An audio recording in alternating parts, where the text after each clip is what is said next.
And just like that, we are here. Welcome aboard to the official YouTube channel, my YouTube channel of Health, Fitness, Wealth, Business. That's one S on the business, 8726. And of course, this is yours truly, Clifton Pope with Health, Fitness, Wealth, Business. And I tell you, this is going to be a very, very special live that we're about to do here on YouTube, without a doubt. And I'm grateful for this because it's always good to connect with such like-minded individuals who share the same beliefs and values and all of those things. And the gentleman who I actually have on my live today, he is also an author. He is also has his own publishing company called Thought Provoke Publishing, and he's also an health assurance agent on top of that. I would like to welcome Mr. Paul Bailey onto this live today.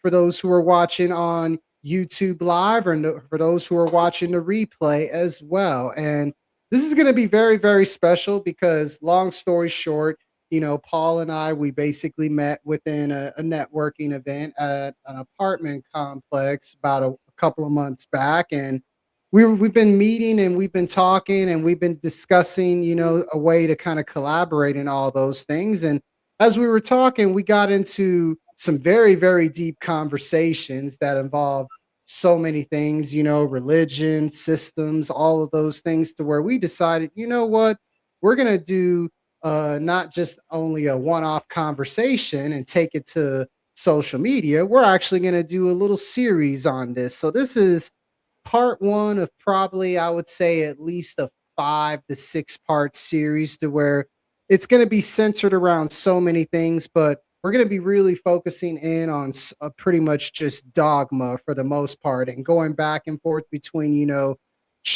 separation of church and state, as far as, is it really separation or is it really illusion?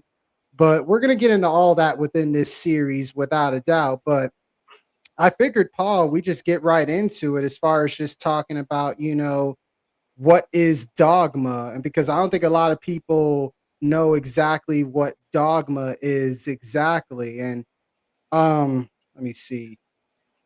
For my perspective, of course, we'll of course give our perspectives on this, and based on what we've been talking about, for those who are wondering what dogma is, it's basically belief, doctrine, principle treated as unquestionably true and authoritative, often with little tolerance for disagreement, revision, or challenge. It's pretty much associated, as Paul and I realized, in so many different areas, from politics, social movements, family traditions, health and nutrition, science communication, organizational culture, personal identity.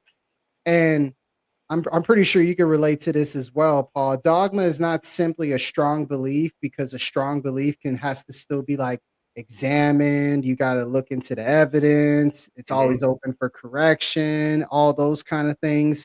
Yeah. It's usually involves, at least from my perspective, dogma for me, it usually involves like resistance to counter evidence, or moral judgment of dissenters, or loyalty to a group or authority, or just treating questions as threats for the most part. Mhm. How would you feel about that? Yes. I agree with what you said 100%. To add on, dogma is essentially certainty without questioning. Yes. It's like, you know, this is certain. This is said to be true. But you can't question it. The more you Mhm. question it, the more you get pushback, whether Mhm. it's socially, whatever, you get pushback, and it makes you even have more questions. Like, Mhm. why can't you push back? And I mean, the truth is right there, but it's just like, it's ugly. So Yeah. it's like, you want to turn away from it. But yeah, as you mentioned, dogma is, just politics, religion, science, Mhm. um, relationships. Uh, it's like, because and this is kind of what I write about. There's systems involved in everything, essentially. There's like, and this is kind of what I want to ask you at the end. There's six systems involved in everything, Mhm. and so we are kind of like, as a society, we have to follow systems Mhm. to fit in. And, be cohesive. But a lot of the times, we don't think about the actual system and what the rules are, and we get drawn in by the illusion. So we're drawn in by the illusion, and then by the time we're drawn in, we don't even get this. It's too late to even question, like, why are we in the system? Does it resonate with us? Could it help us? Hmm. And then on the back end, there's the audience that is like, if you don't do this, you don't do that, you don't, like, they're criticizing you, and it makes it harder for you to, make a rational decision. So that's Yeah. what I view Dogma as. No, those are all great points, and to continue to add to this to keep this conversation going, without a doubt, Paul, it's like a good question you could ask is, can someone hold a deeply important belief without holding it dogmatically based on everything you said? Some would say yes, some would say no. No, I would say yes to a certain extent, because the difference is often how the belief is held, and not only what the belief actually is, because you touched on a very key word as you were explaining what dogma is to its overall core. And it's not only certainty, which is the first of the three elements, because again, from the certainty aspect of it, the person believes, like you just mentioned, Paul, that is unquestionably true. And certainty can feel like emotionally safe, especially when life is so confusing, as we know. I would even add two more elements, and you're familiar with this as well, Paul. I would add authority, because there's the belief is protected by, like, like from a religion standpoint, sacred texts. You could say from a political standpoint, leaders, traditions, political groups, communities, or maybe just even personal experience. And then you throw in the third element, boundary enforcement. Dogma creates a line between, the insiders and the outsiders, right? The faithful versus the unfaithful, the informed versus the ignorant, or the good people and the bad people. I mean, the way I see it, the issues is not that communities have boundaries, Paul. As you know, every community has standards, and the concern begins when questioning the boundary is treated as betrayal, without a Yeah. doubt. Yeah, and to add to what you're saying about could you have deep beliefs without dogma? That was your question, right? Yeah, yeah, yeah, yeah. Yeah, I do believe you can, but there's a difference. Like the dogma is where the dogma goes, the path that the dogma goes is that you can't question it. Hmm. Deep beliefs, you can question it, like, you and that's the best way to have deep beliefs, just question everything. Hmm. And that's the difference between, like, a deep belief about science and dogma. Like, with science, you could like, it's investigative, you question things, you do experiments, you do studies, you do analysis, whatever, you questioning things over and over, and it's not assumed that it's right, it always could be questioned. But then when you have, for example, what you had in 2020 with the pandemic, when you couldn't Right. question anything, that's an example of dogma, because it's like, we're right and you can't question science, so you know, It's funny how you bring up the pandemic, because there's actually a documentary that really exposes the pandemic. It's actually called The Plandemic and everything. And I highly recommend for everyone who's watching this live or watching this on the replay to definitely go check out the documentary The Plandemic, because that alone will change your life. I'm trying to look up who exactly it was that put together the Plandemic documentary, because I have it here in my that's notes real quick. exactly what it was. Yeah, yeah, yeah, for sure. Here we go. I have it saved in my notes here, actually. Yes, the plant Mickey Willis, that's his name. I had to look into it within my notes. Yes. Look up Mickey Willis, the Plandemic series. There's like a three-part documentary that literally breaks down the whole entire pandemic from a completely different perspective that I feel like will definitely shock everyone who's watching this live or watching this on the replay, without a doubt. But just to kind of draw in a little bit of research as far as the connection between certainty and uncertainty and everything. Mhm. Research in psychology, Paul, I don't know if you were aware of this or not, you probably are, has research in psychology has repeatedly connected rigid belief patterns with discomfort around ambiguity and uncertainty. It's like I've heard of that. I've heard of that. Yes. yeah, yeah, yeah. It's like this need for cognitive closure developed in work, and it was developed by a gentleman by the name of Eric Krulensky and his colleagues, and they described the desire for a definite answer rather than prolonged uncertainty. And what I got out of the research was that it does not mean that everyone who wants clarity is dogmatic. It means that under stress, people may prefer a confident answer, even even a poorly supported one over an honest I don't know. And that leads to, of course, does dogma always have to begin with arrogance or can it sometimes begin with fear? And kind of bringing up your point that you brought up about the pandemic, I feel like this is a great segue into the next discussion question. I feel like dogma always begins with some sort of fear, Yeah. and the pandemic is a great example of Yeah. that because it's like we all know what happened with that. They forced us all inside of our homes. They literally shut the whole world down, had the whole world on lockdown, all of that. And it was kind of to promote this kind of fear at that particular moment in time. I wouldn't necessarily say it would be arrogance. I would say more so it comes down to fear in I anything. agree. And I it's like agree. when I think of fear, I think of like it like this. Are we gonna forget everything and run, or are we gonna face everything and rise? Mhm. So a strong discussion point can be had as far as dogma can begin as an attempt to create safety, order, identity, or belonging, because over time that protective belief may become rigid as time goes on. Yeah, and that's one of the questions that I wanted to ask you. Yeah. If can a society function without some form of shared dogma, or is it unavoidable? And it's like it's uh it's very interesting what you uh, I forgot what you just you mentioned just about fear. That's what you mentioned Yeah, about fear. face Yeah, everything and rise or forget everything and yeah. run. Right, right.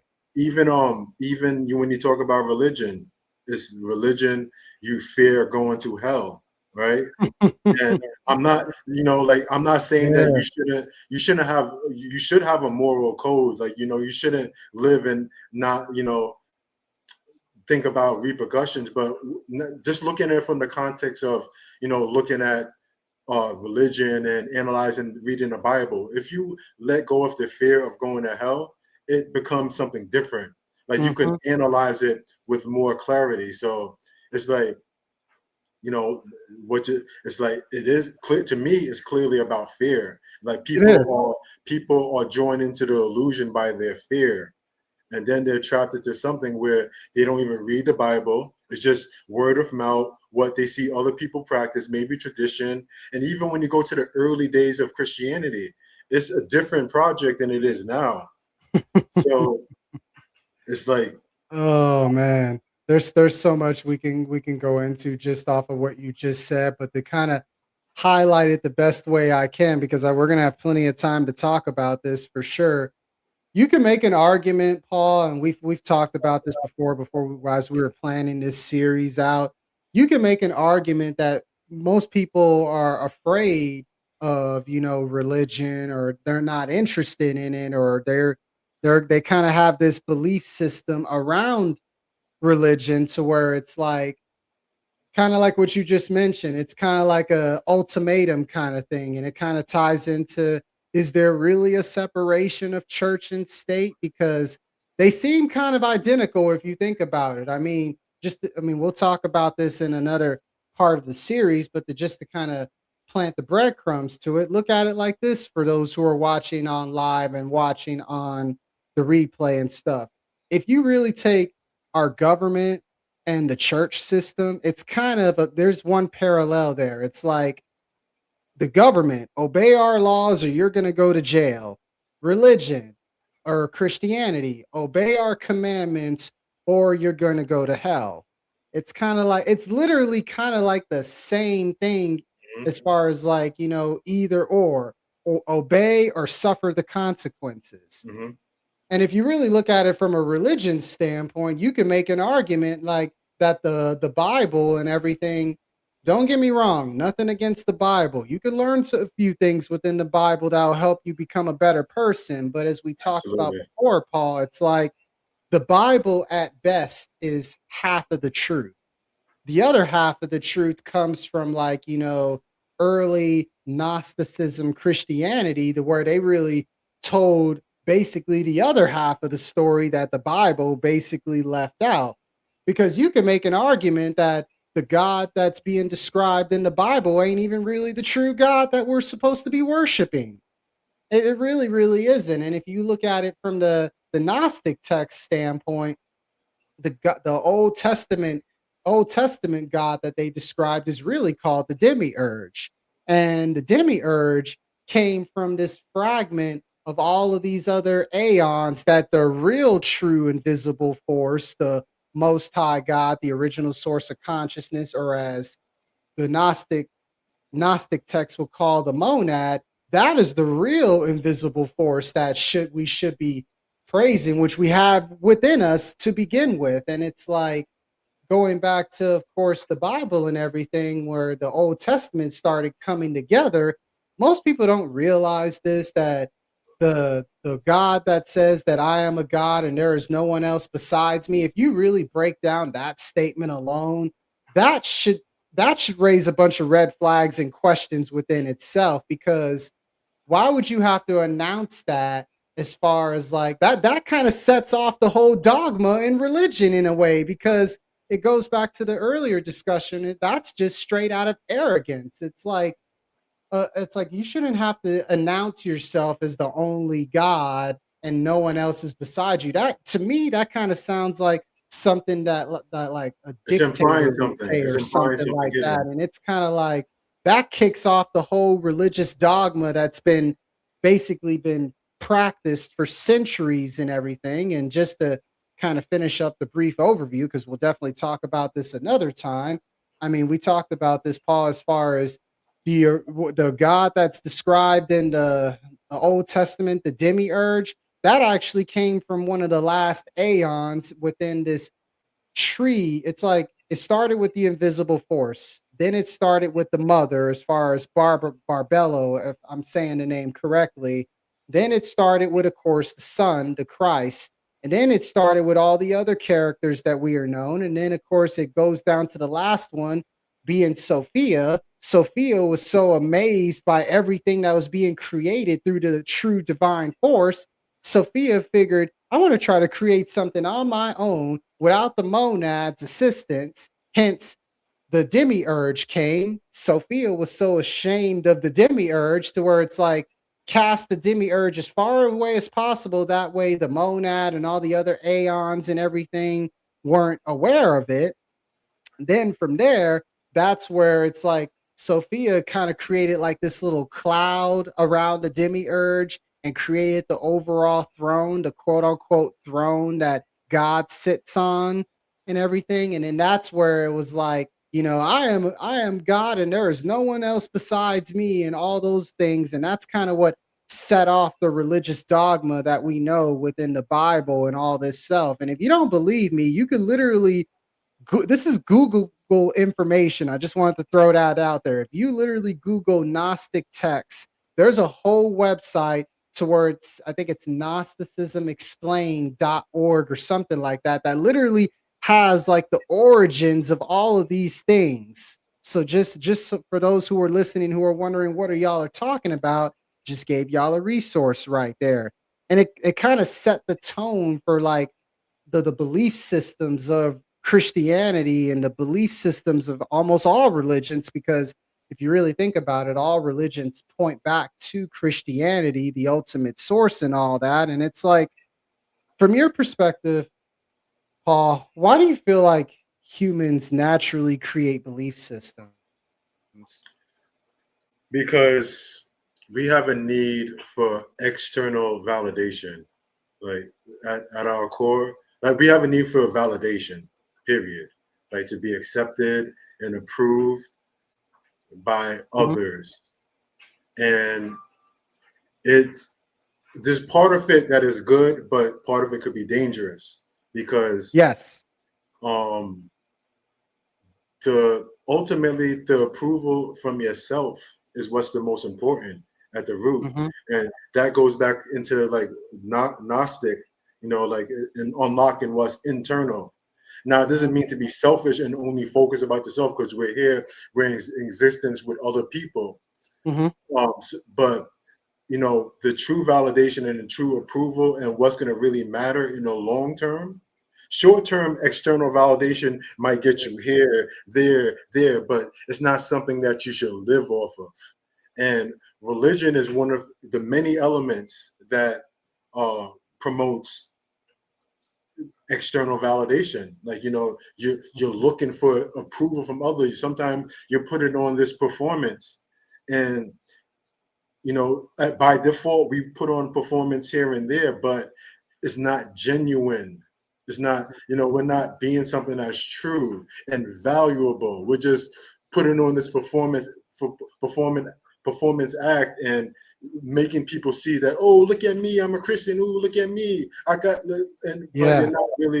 you're not really. What are you doing that's substantive to society and to yourself? So I Mhm. think we have a need to wanting to be approved by others, and there's part of it that's good because we need to we it's good to live in a civilized society, and part of that um is like having good favor with each other and have favorable views. And but at a certain point, when you're too much about trying to impress others and trying to get validated from each other, inevitably lies are going to start sprinkling all over the place, and Mhm. you're going to have to start accepting little white lies here, little white lies there, Mhm. little white lies there, until there's an avalanche, a mountain of lies. And it's like, do you want to live a lie? Is that how you want to live? Do you want to live a lie, or do you want to, okay, yes, this was tradition, this is what I was put up upon me. There's elements of it is good that are good, but I need to question things. I need more information. And the thing about us as humans, see, we can't. I think it's irresponsible to be like, oh, this is how things are always done, so I'm going to do it. And like we should always be moving forward. Like, what could we become? What could we do? What better could we Mhm. do? And if we're always stuck in this is how it's done, this is what we're gonna do, it's like, There's no what's more room for growth. what's the point of being human? Yeah. We're meant to grow, to get better. So that's how I feel about it. No, I totally agree with you. And just to add to everything that you're saying, Paul, I mean, humans do not experience reality as a random collection of events. We naturally search for patterns, causes, meanings, identity, moral order, belonging, as you just described, predictability, and belief systems kind of help organize those needs, regardless if you look at it from religion, philosophy, science, culture, personal narratives. It comes down to how we understand the world and how we can navigate ourselves through the uncertainty and all that. Because again, it can be psychologically demanding. It really, really can. I mean, some people prefer a clear explanation, even an incomplete one, to an unresolved question. I know I can be like that sometimes. And it can be useful when it helps someone, take action because we've all heard the saying knowledge is power, but I totally disagree with that more than ever because knowledge, if it isn't applied, is entertainment at best. When you apply the knowledge, it becomes power through divine wisdom. And then that's where we tap into, of course, the Sophia archetype, which stands for divine wisdom. And then we tap into the gnosis, which the Gnostics call knowledge and all those things. And then it kind of ties into beliefs can also be looked at as social. People do not merely say, hey, I believe this. They may also be saying, this is who I am and these are my people. Since, hey, I am a Christian, I am a Buddhist, I am a Muslim, all of those things. I belong to this community and all of that. And I was actually looking into, again, throwing in some social identity research that I kind of looked into. um, it's associated with some gentlemen by the name of Henry Tajafel and John Turner. Apparently, they showed that group membership, kind of how I described, Paul, it shapes how people interpret information and evaluate outsiders. Confirmation bias. Yeah, exactly. And when a belief becomes fused with identity, changing the belief can feel like losing, your overall status, relationships with your family and community and morality, or even most importantly, yourself. So it's kind of like, yeah, confirmation bias, as you just mentioned, stereotyping, selective attention, all of this stuff. And it's like, belief systems in a way help our brain make quick decisions instead of evaluating every situation from scratch. People rather use the mental frameworks that they kind of were given in a way. Yeah, and at the uh, at the root of power, I believe is identity. Yes. And so identity is at the root of power, and that's what people are striving for Hmm. ultimately, like just some kind of identity, belonging, and it's nothing wrong with identifying yourself as this and that and this and that, But there's a law in the one of the laws of the 48 laws of power. Hmm. I think I might have mentioned this to you. Is think as you like, but behave as others. Sorry, Yes. Yes. Yes. yeah, Yes. exactly. Yeah, think as you like, but behave as others. So I mean, again, we're in society, so it's.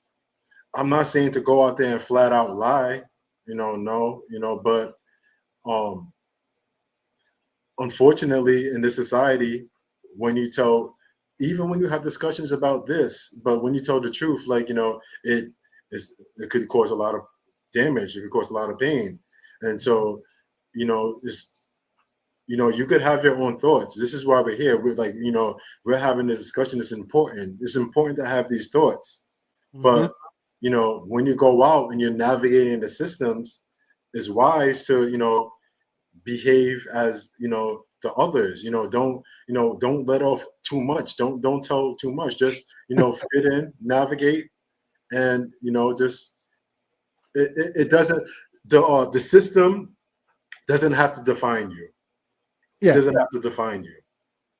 You just use it how you need to use it if it aligns with you, and you just you define yourself. Ultimately, that's where the real power is. You define yourself, and these systems, you're not really looking for conflict. Now, if conflict comes your way, you have to face it. You're not running from it, but Hmm.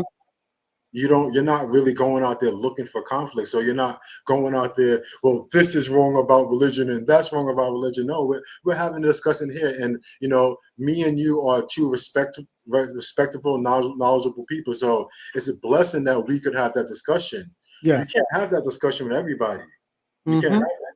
So it's like identity is at the root. Identity is at the root, and I think is very, very, very wise, important for humans to make your identity uh, sourced from internally as opposed to externally.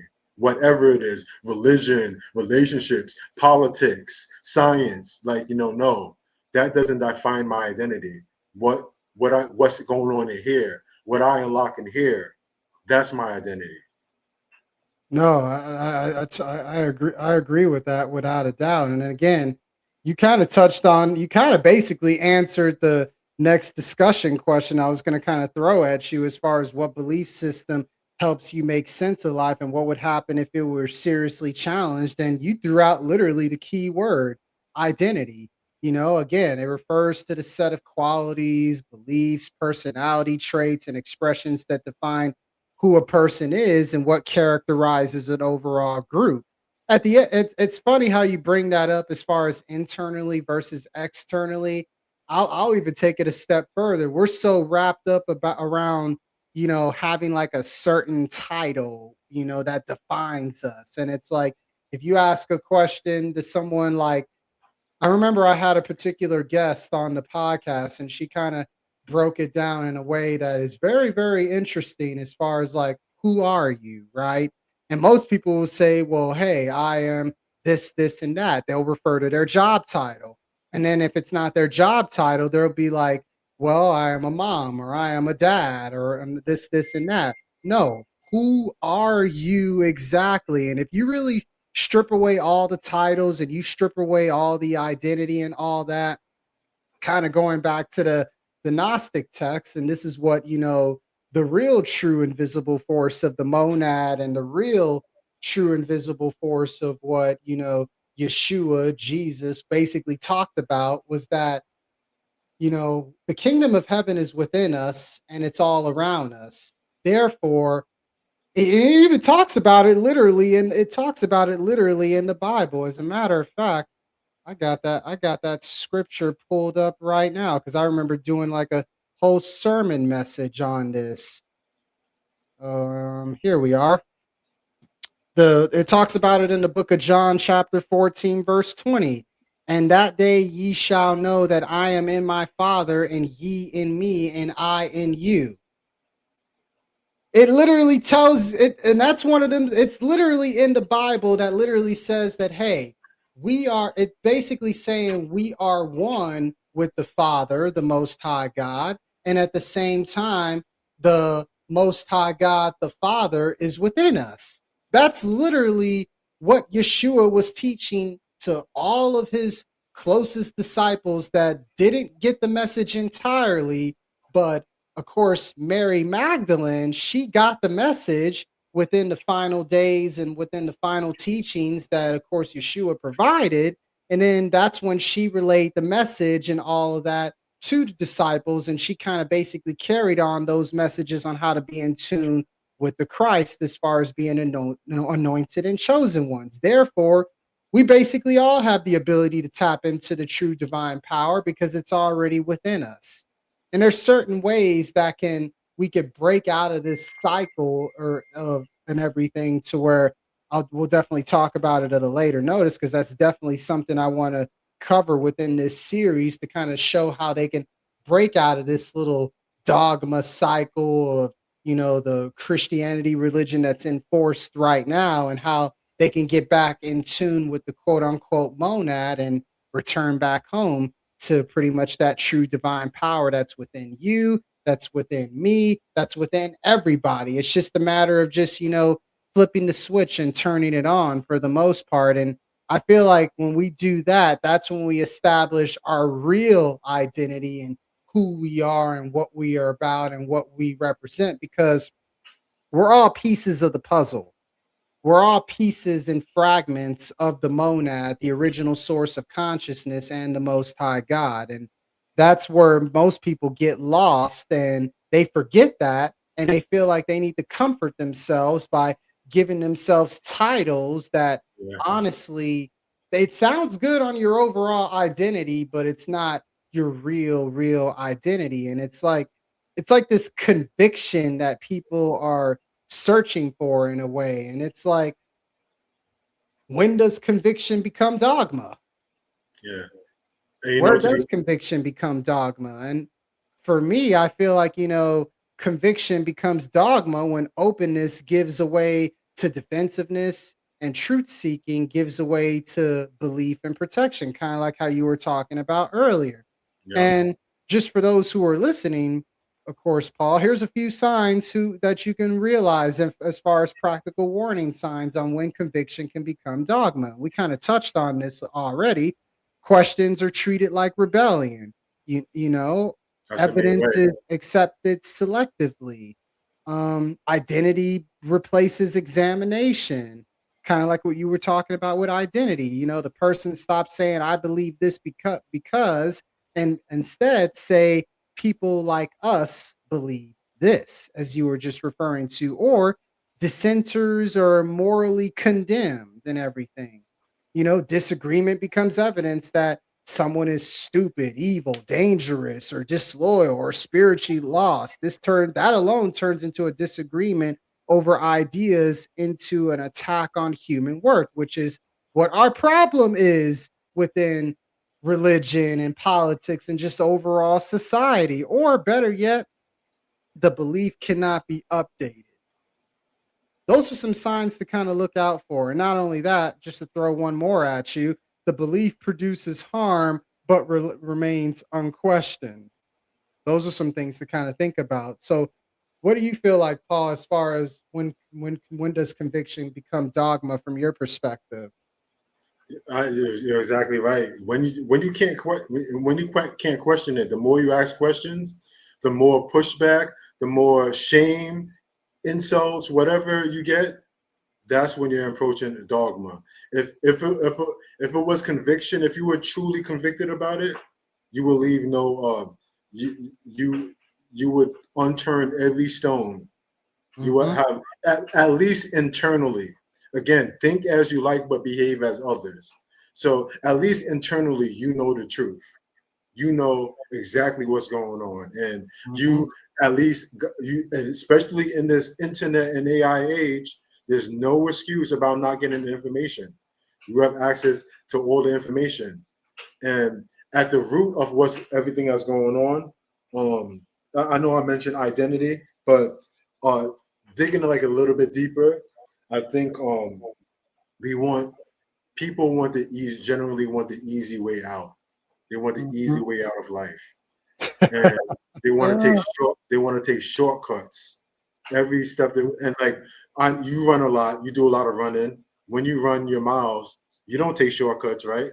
No, Because I if you can't. take shortcuts, it's gonna shortcut what you want to get out of it ultimately long term. Exactly. And I believe that not questioning things, not asking questions, whether it's politics, whether it's religion, whether it's relationships, that's taking shortcuts.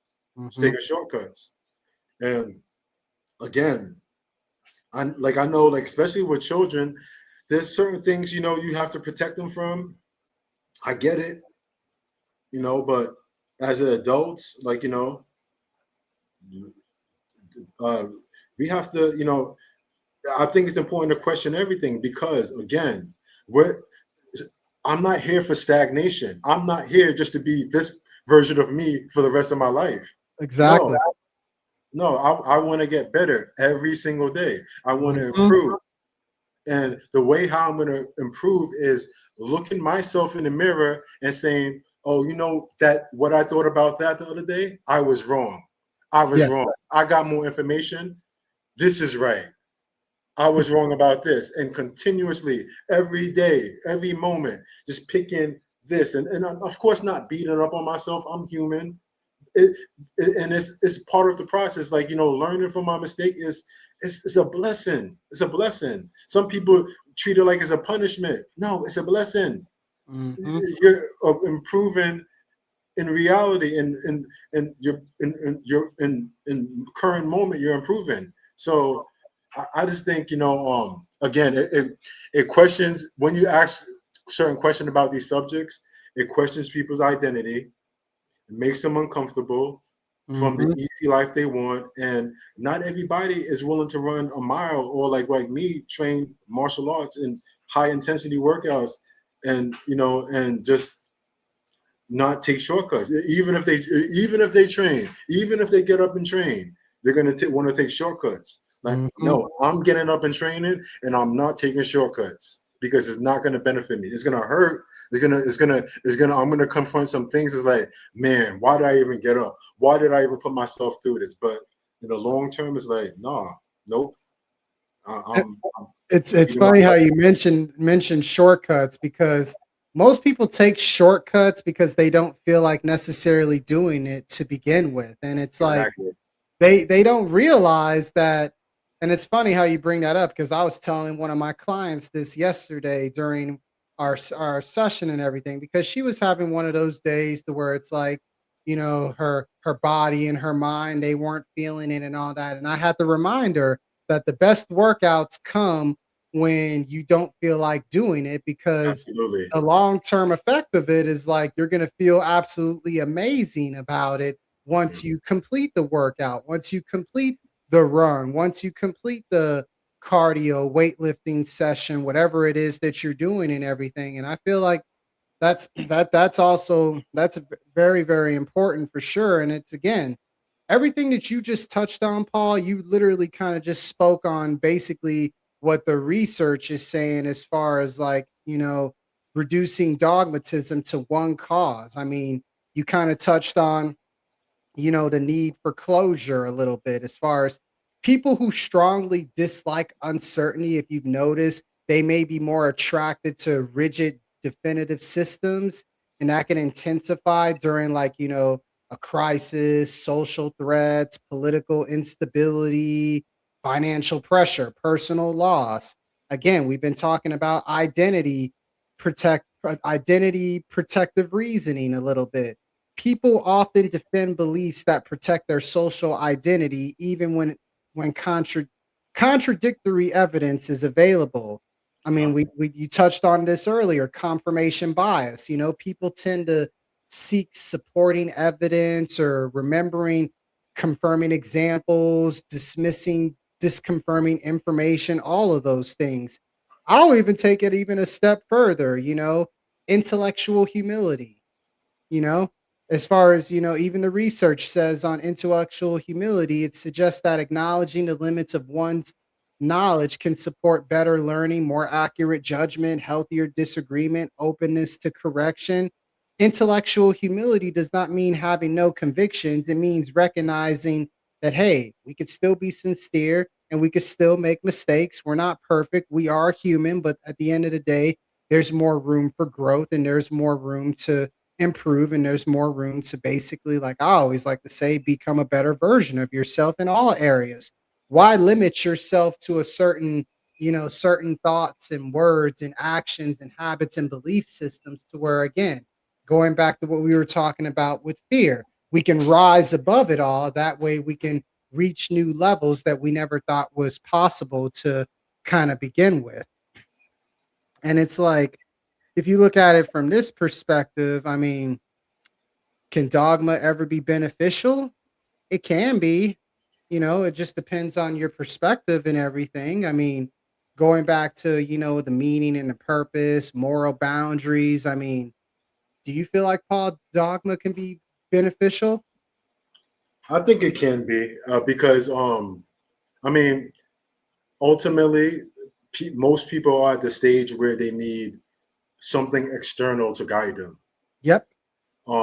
It's and I mean, I was like that for a good portion of my life. Is probably not until like the last 5 to 10 years that I didn't really need guidance from any of the systems. I had like a clear mind of my own. Now Mhm. the objective was to just escape many of the traps that I was in, but like the mind was like, no, I don't need like I don't need these systems that much. I mean, I don't need to be uh, hell bent loyal to one of these systems. I could like use them to get navigate and to get where I want to go. But a lot of these systems, the they ultimately protect lies. Ultimately, they ultimately protect corruption, and the people that are in these systems, they want to protect their position. They want to protect their identity. It's no longer about what's going on, like what's the truth or what this was intended to. Like, no, everybody's thinking about their position. Everybody's thinking about what other people are going to think about them. And that's the fundamental flaw, I think, with dogma. Yes, it could help, but like the more organized they get, especially with religion, even politics, both ways. Because I truly think it was, even with what the founding fathers envisioned for this country, it's a Mhm. completely different experiment what we have now. It's a completely Yeah, the different founding experiment. fathers would be rolling over in their graves if they saw what America has become. I'll tell you that. Exactly. So it's like, we like we just have to judge, like, are these systems beneficial for us? How we're going to use them? We don't have to we don't have to stick to one of them. Like, they have to align with our purpose. We have to define our own purpose. And so it could be beneficial, yes, as a start, like even like these jobs, capitalism is like these jobs, they could be beneficial. Like, so I urge you, especially if you're young, don't go to these jobs. It might be frustrating, but don't go to these jobs. Oh, I hate this place. I don't want to be here. They treat me this, Yeah, they treat me yeah. that. Like, okay, yeah, you feel that, but build something. Build something outside of that. This is not 20, 30 years ago when our parents could rely on a 9 to 5, get a 401k, get a pension, etc. Like Oh yeah, this is a that, new era. that dream is out the window. That's literally getting killed slowly because of AI and technology. Yeah, and I even have some people that like I work with sometimes. Like I see them, like I see them doing the traditional way. Like they're typing everything in, like like for emails for the customers and text, and it's like we have AI. Why would you even, in my mind, like it's like, okay, if you're writing something genuine, like if you like want something from your heart, like if I'm writing something to you or to somebody important to me, it's gonna come genuine. But in a professional setting, when it's like it's like boom, boom, boom, I have to say it this way. Like why not use to technology that you have, and why not Yeah. like peel back some of the brain power that you have to use and use it more creatively. And that's essentially what I'm saying with this. Like it's like, okay, okay, we had religion was tradition, we have politics tradition. Let's take a step back now. Let's take a step back and let's see how this stuff benefits of how it could be useful and what's to be filtered out, especially with all the information that we have now. Like we have so much information that you can't afford to be accepting anything at blind faith because you're at a disadvantage. Ultimately, it might seem cool, you might seem like you're accepted by this group, but as humans, we're not moving forward. And that's one of our ultimate goals, to reproduce and move forward. So that's how I No, feel. those are all great points without a doubt, Paul. And just to add to everything that you kind of just said, I mean, with the AI concept, I kind of been telling people lately, Paul, for all the business owners and for all the entrepreneurs who are watching this live or who are watching this on the replay, I would highly suggest finding a way to incorporate AI into your business and basically manipulate it to where it works in your favor versus against you because AI is not going anywhere. AI is here to stay, and I give it about another maybe 3 to 5 years tops before AI officially takes over. And it's coming too. And it's like, again, like kind of like what you were saying, like AI can be very resourceful, especially when it comes down to like certain key points to where it's like, okay, boom, boom, boom, boom, is how you described it. But if you still want that genuine touch from the heart, then hey, by all means, that's where the old school traditional approach comes in play. It's just a matter of determining when to use one or the other. It's kind of like a balance kind of thing. And again, that kind of ties into how we can also approach looking at, belief systems and everything. Because from my perspective on belief systems, it's like the same structure that can create unity can be the same exact structure that can become very, very oppressive Hmm. when it refuses accountability. Hmm. And the way I look at it is that belief systems can become very dangerous in a multitude of ways where loyalty is valued over truth, or Hmm. leaders are beyond scrutiny, Hmm. outsiders are dehumanized, or better yet, evidence is suppressed because there's a whole lot of that going on. I mean, again, tying in the religion aspect of it, people don't realize that as far as the Bible that we know, that's not how it originally started. It all started, I mean, we talked about this as we were preparing for this, Paul. It all started really in 325 AD in Nicaea. If people did their history research and everything, the Emperor Constantine, who worshiped the sun god out of all things, decided to implement Christianity as the main driving religious force throughout the whole entire world.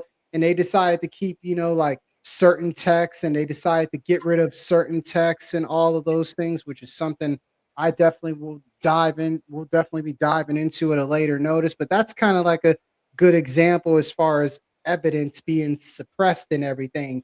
And it's been like that from a religious standpoint for 2000, for, well, really 2000 years, even longer than that, until 1945 group of people found, the remaining Gnostic text that basically explained the other half that I described earlier within the Bible, and they kind of brought this to the surface like, hey, this evidence ain't suppressed as much from a religious standpoint that after all, and all those things. So it's like there's a lot of questions that we can kind of ask about this as far as like from a dogma standpoint, conviction or dogma, as we were talking about earlier.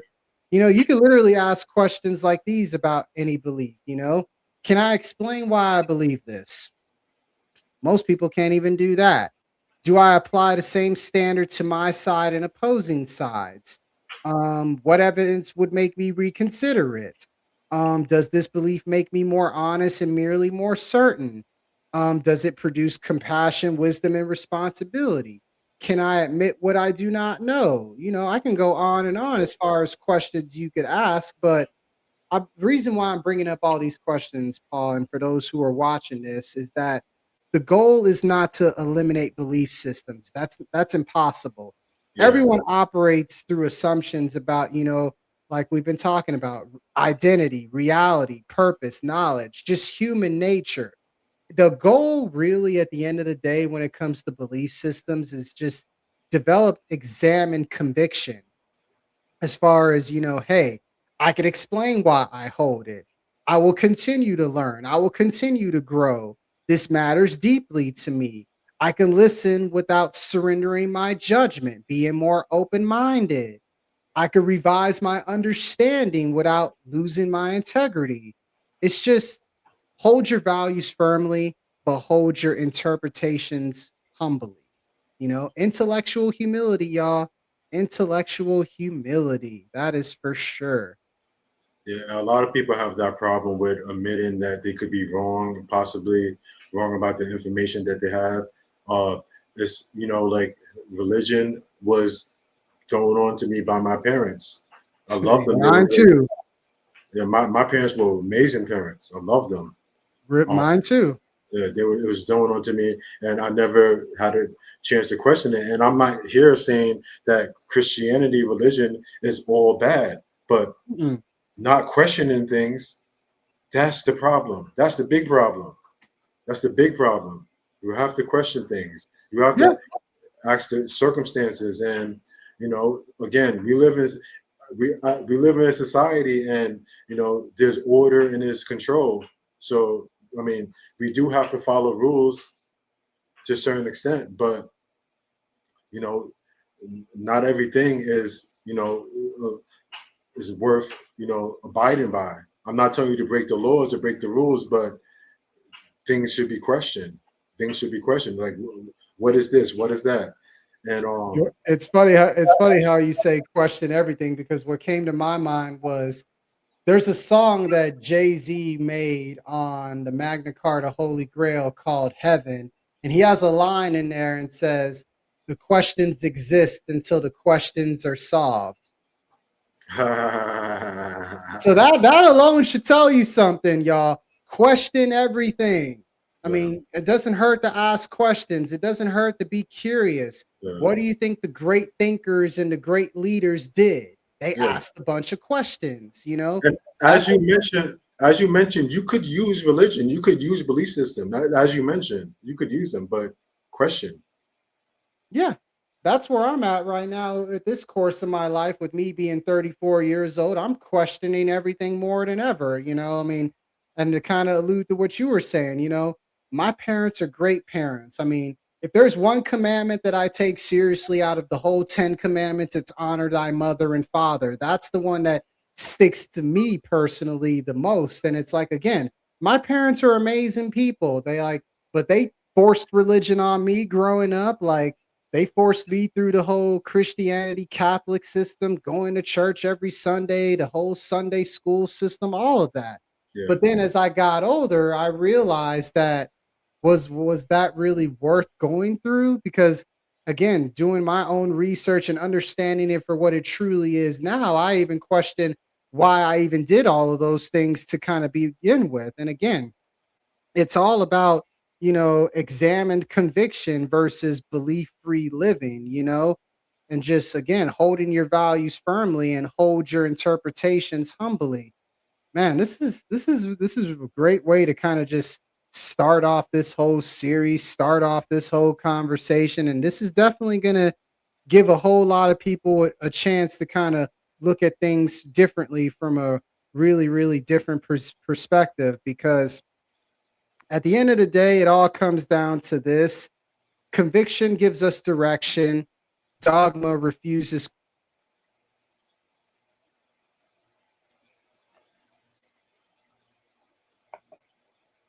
her truth alive. Of the day, conviction gives us direction, dogma refuses correction, but intellectual humility keeps the search for truth alive. Yes, and like uh, I usually have one of my thinking cap. You could get it at www.thoughtprovoking.space. Hmm. Um, it's important to be a critical thinker. It's important to critically think, and Yes. that's part of asking questions. Is like you just like you can't accept anything at face value. You can't.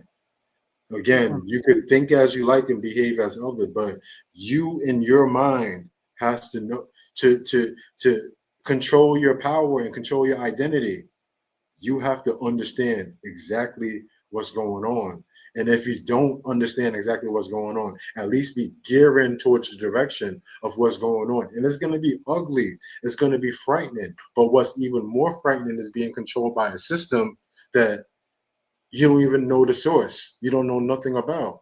And Mhm. that goes for politics, that goes for religion. And I'm like, this topic was kind of like centralized off of the separation between church and state. I think it's very thin. It's very thin. Yeah, And it's it's I have a concept of the pillars of civilization. It's religion, sorry, the government, religion, and society. Society is essentially encompasses religion and government, but I separate religion and government because they're probably the most powerful elements of society. And mhm. society, I think the pillars of civilization regulate is primarily designed to regulate man's power of force. And that's one thing that religion does expertly well. Religion separates us, at least psychologically, from who we were at our nature, like the animalistic side of us. And um, we men we monopolize the power of force. We have the power of force. We could, wars and violence and etc. But with the pillars of civilization, society, religion, and government, society kind of like regulating our emotions. That's our family. That's our friends. That's our groups and organizations that we want good favor in. So we're not going to do anything. We're not going to be overly violent or execute any violence because we want to be in good favor with our social societal connections. And then religion keeps us in shape more morally. It makes us not want to, we're going to always think about moral from religion. Is this part of the Ten Commandments? Would God do this? Would Jesus approve that, etc.? Would my pastor approve this, etc.? So it keeps us men in line morally. And of course, the government is essentially the last line. It regulates the force. It regulates our force. Like if we actually do something, we're gonna meet with the law enforcement, the states, the FBI, the etc. So that keeps us in line, and that's that kind of like, if you really look at it, there is no line between society, religion, and the government. It's all one of the pillars of civilization. It's all one and the same, and it's all meant to essentially, because man's power of force. If we don't regulate our power of force, we'd be living in anarchy. There would be bloodshed outside right now. We have Mhm. to regulate our power. We would be living like, because if you put too many chimpanzees in the same room, there's going to be a brawl, something like Yes, humans. there is. You could put a lot of us in the same room and nothing will happen because we're civilized. We have the pillars of civilization, society, religion, and the government. We always have to think about what each one of those would do to us if we overreact or become violent. So I think the lines are very thin when it comes to religion and religion and government. No, I totally agree, and it's like again, it's basically just a one big ultimatum covered up behind illusions. If you think about it, again, obey the law or go to jail, obey the commandments or go to hell. Right? It's like it's kind of like one or the other, and most people fall in line with that instead of really questioning: is there really more to that? I mean, does that really make a lot of sense? And that kind of leads right into the final discussion questions I kind of wanted to throw out here for those who are watching and for those who are listening to the replay at a later notice. I got a few questions. What belief gives you meaning and how did you come to hold it? Better yet, are you protecting truth or protecting your identity? Or how about this one? What would intellectual humility look like in your faith, politics, health beliefs, or relationships? Just something to think about. Just something to think about. Yeah, those are deep questions. Oh man. Um, but when it comes to intellectual, what do you say? Intellectual humility. Intellectual humility.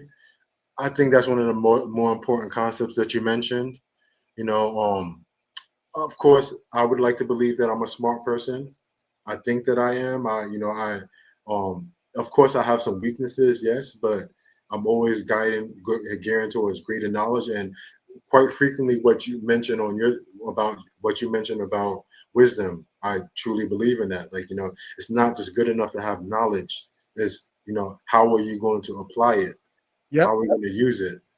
Yep. Um, so it's very important to admit when you're wrong, not Yes. necessarily to others, but to yourself. Like you have to know when you're wrong, and you have to, and it's okay. You're not emotional about it. You're not, sometimes our pride and our ego get involved, especially when other Mm, people are around. But that's why I truly think it has to be more of a personal thing. Like when when you're in a line of fire, you did what you did. Okay, all right, it happened. Now, when the game is over, you're sitting in the gaming room, you're watching the tape, you're analyzing, where did I go wrong? What could I have done better? And exactly. I think that's where intellectual humility comes from. It doesn't, like, you're a very knowledgeable person as well. But I know I believe that you don't. This is how we get to where we're at. You don't assume that everything you say is right. If you have a question about it, you question it. You do some research. You dig, and you get the accurate information. And then if information changes, we go based off of that. And it has to be, of course, credible, peer reviewed, etc. But um, a lot of people just run from intellectual humility. Humility. It's just like I don't want to think. I want everything to be easy. This is too difficult. It's easier when other people define my identity, define my purpose, put this system on me, put that system on me. I'm gonna live like this, and I don't have to think. And it's like I think also like a deeper root is it's the producer mindset versus the consumer mindset. And Mm, even when you break down all these systems, they mostly attract consumer minds, people that want to consume stuff instead of like people like, even like when you look at relationships, religion, everything is supposed to be something that's productive and yep. valuable to society. It's not I'm here just to feel good and you make me feel good and all that stuff. Like, no, what are we doing that's adding value to society? How is this this belief system, this group, how? And that's why I can't sit here and say, oh, don't follow Christianity, don't follow that religion. A lot of what they do is great for society. It is great. I'd be lying to say if it wasn't. But but you have to question the system, because ultimately there are going to be flaws in system. There are going Yep. to be flaws, a bunch of flaws, and you just can't get corrupted in that. You can if you want. I'm not stopping you, but you shouldn't. It's not going to be beneficial to you. It's going to damage you long term. So Mhm. It's just a stop. matter of just being openness to correction and willingness to consider other viewpoints, and that way you can have a more accurate self-assessment of not only yourself, but just have more clarity of your inner knowing and what's going on within every situation and scenario around you to where you can at least see things more clearly. That's what it all comes down to as far as just, dogma and how you approach dogma, at least I feel like. And again, this is a great way as far as just to set the tone as far as everything that is to come as far as what we're going to be talking about going forward. And yeah, this has been a great conversation, Paul. I know you wanted to ask me a few questions before we kind of wind things down for this first part. I well, you answered one of them. Can society function without some form of dogma, or is it unavoidable? Um, you did talk about one of them. You asked me that what, and I agree. The difference between having a strong conviction and being dogmatic. Um, I would like to ask you, what's one belief you've changed your mind about, and what caused that change?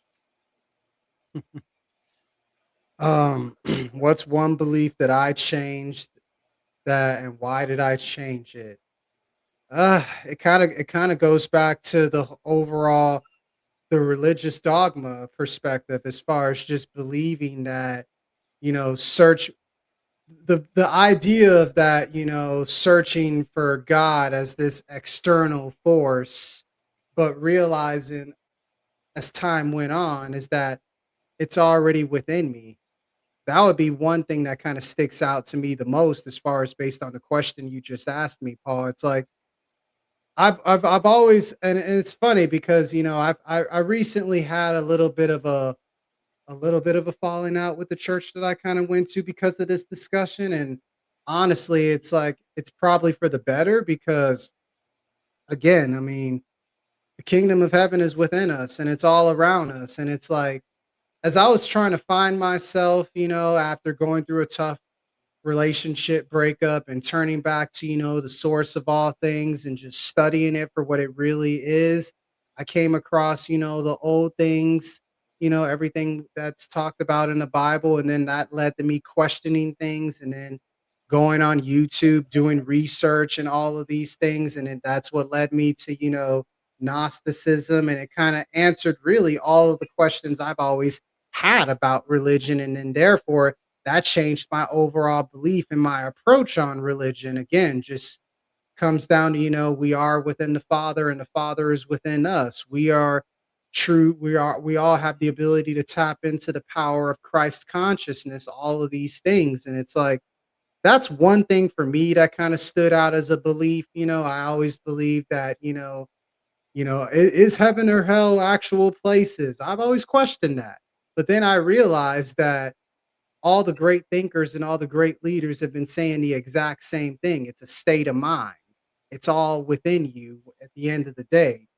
And another thing that kind of stuck out to me is just to kind of wrap up the answer to this question. I look at it kind of like of, how I don't know if you saw the famous Vibe interview that Tupac did before he passed away and everything. He kind of broke down religion in a very, very interesting way, as far as good and evil. He basically broke it down as like I think somebody came up, was very slick about it. They took the one of the O's out of good and turned it into God, and then they put a D in front of evil and called it the devil to kind of confuse people and all of this stuff. And it's like when you really think about heaven and hell, and I think this is a good way to kind of end this one for now, is that heaven is pretty much is going to sleep with a good consciousness within you and everything, and hell is kind of just seeing all of the bad stuff that you did within the course of your life over and over again, and kind of like this loop in a way. Again, it's all within us. It's just a matter of what we decide to create and what we decide to bring out, really, when it's all said and done, at least for me, as far as how I changed my beliefs as far as just from a religion standpoint. It's like why why go to I mean, hey, and I'm not saying don't go to church, just for the record. If going to church helps you get closer to, God, and helps you answer all of these questions, by all means. I'm starting to look at it differently as far as just like, hey, maybe we should start searching within ourselves. I mean, that's how I kind of starting to look at it more than ever. Like, hey, we should try to search within ourselves a little bit more. And again, this will pretty much be a great way to close out this discussion for now. It's like people should not abandon religion, philosophy, culture, or conviction. Beliefs should remain examined, reality aware, and open to responsible correction. That's the only way we're gonna grow as a society. That's the only way this world is gonna evolve, and that's the only way we can continue to be a better version of ourselves. Question everything, y'all. Question everything until you figure out the answer for yourself to where it aligns with your thoughts, your words, your actions, your habits, your overall belief systems, because they could all be rewired at any given moment in time. It's just a matter if you're open to, corrections. Kind of like I love how you brought up the athlete analogy as far as, going back to watching the tape. I mean, that's literally what all of the greatest athletes in the world do. I mean, look at people like I'm just going to throw out a couple examples. Tom Brady lived off of studying tape. Rest in peace, Kobe Bryant. He lived off of study and tape. I mean, obviously, Michael Jordan probably did the same thing. And of course, LeBron did the same thing. All of these things, they all lived off of being open to correction. That's what all the greatest athletes, that's what all the greatest leaders, that's what all the greatest thinkers, they're not afraid of making mistakes because that gives them the opportunity to, of course, go back into the lab and continue to grow through what they go through and to just get better to where they can come out stronger, tougher, and more resilient. Yeah. Yeah, you have to be bold and you have to be willing to be wrong and make mistakes. And that's why I do respect athletes to an extent. Now, some of them are entitled, but and I'll close. I'll leave with this too. Like loyalty um, is like another system of dogma, I believe as well too. And like it's kind of like there's external loyalty and internal loyalty. And I think, the whichever way you're more loyal to, it could create an opportunity cost. Um, and Love it. and I think it's very important for you to determine who do you want to be more loyal to. Not saying that you shouldn't have a level of loyalty to external sources, but who do you want to be more loyal to? What's going on in here or what's going on out there? And that's a Yep. question for everybody to answer for themselves. Well said, Paul. Well said. And again, this isn't going to be the first and only discussion that we're going to have. Again, this is the beginning of a 5 to 6 part series, without a doubt, because we're going to be attacking all elements of dogma, the separation of church and state. For those who are watching live, thank you. For those who are watching the replay, thank you again. And I guarantee you this is going to be something that's going to be very, very eye opening. And if anything, what Paul and I suggest y'all do is simply just ask more questions. Don't be afraid to be more curious, because that's the only way you're going to figure out, the answer to what you're looking for, and also that's what you're gonna how you're gonna figure out what the truth of the matter is when it's all said and done. Any final words, Paul, before we officially close things out for now? I appreciate you having me. Looking forward to future discussions. There's so much that we have to unload with this, and Oh yeah, this we're only getting started with this. That's for sure. And yeah, there'll be plenty more to come, and without a doubt. If you thought today was something, wait till the conversation we have next month is going to be like. That one's going to be even more powerful. And I right. kind of even came up with some ideas based on what we were talking about to where we can continue the discussions as well. But other than that, myself, and Paul, we thank y'all for tuning in to the first of many live discussions to come. This is again part one of probably at least a 5 to 6 part series because we're taking this in so many different ways and so many different directions. And again, I'm grateful, Paul, that we share the same ideas, values, and beliefs on everything that we're talking about. And we're just here to empower, uplift, and inspire people through the knowledge that we bring to where it could be applied as wisdom to where it can help people grow and improve and get better. That's what we hope at the end of the day. Exactly. Well, Right. all righty then. For everyone who's tuning in, I thank y'all for tuning in. And of course, continue to follow my official YouTube channel at Health Fitness Wealth Business 8726. And definitely go check out Paul's Instagram. Thought Provoking is on Instagram as well. And yeah, we're just going to continue to bring you a whole lot of conviction through the power of truth to where we can And be my over. YouTube, Victor Path. Yep. Victor Path on YouTube. Go check that out on behalf of Paul. And yeah, many more content and many more discussions to come. And we shall definitely talk to y'all very, very soon. Peace, love, and positive vibrations, baby. Yes.